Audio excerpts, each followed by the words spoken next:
in the last, just over the course of this evening. Joining us now by phone is Joe Capozzi. He's a reporter for the Palm Beach Post who just broke this story, Mindy McGillivray, in what she alleges was a groping by Donald Trump without her consent at his Mar-a-Lago estate in Palm Beach, Florida. Mr. Capozzi, thanks very much for joining us. I really appreciate you making time. Thank you, Rachel. Let me ask you, just in terms of the way that I characterized your story and what Ms. McGillivray, what she alleges, did I basically get that right in terms of what she says? Yes, spot on. Okay. Very accurate. You even pronounced her name correctly, too. Oh, very good. I've been working on it. You never get those things right the first time. Let me just ask you, in terms of your repertorial assessment of what she's telling you about whether it can be corroborated. We've obviously got this denial from the Trump campaign.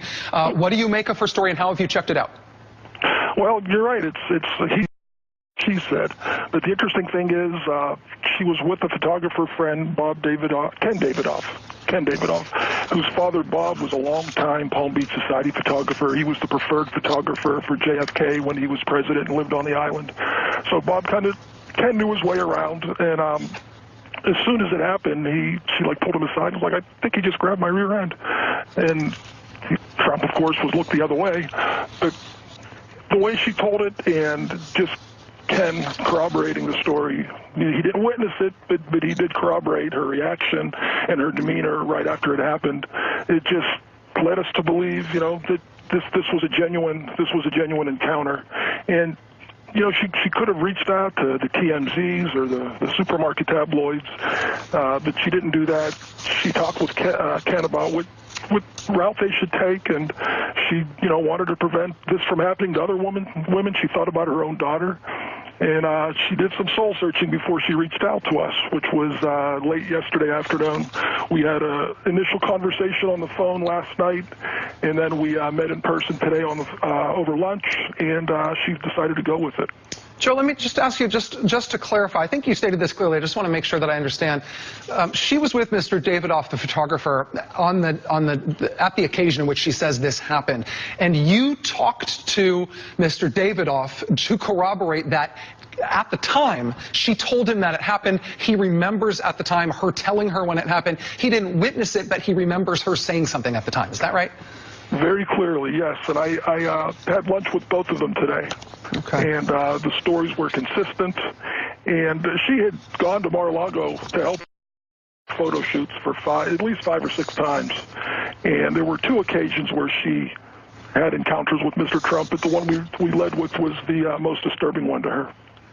Joe, let me ask you about, I guess, her motivations. You said that you had a meeting with her, and then she made her decision about doing this. You describe her in your piece as being registered to vote and having no party affiliation, but you also say that she reached out both to the Palm Beach Post, and also separately to the Hillary Clinton campaign office locally where she lives. Is there any reason, I mean, first of all, I'm happy that you're showing your work and letting us know that you know that about what she's done with this information. Is there any reason to believe that she's being pushed out there by the Clinton campaign, that this comes from any sort of partisan or campaign place? No, I don't. I get the feeling where she was kind of going with the flow. She wasn't sure which approach to take. She wanted to get the word out there.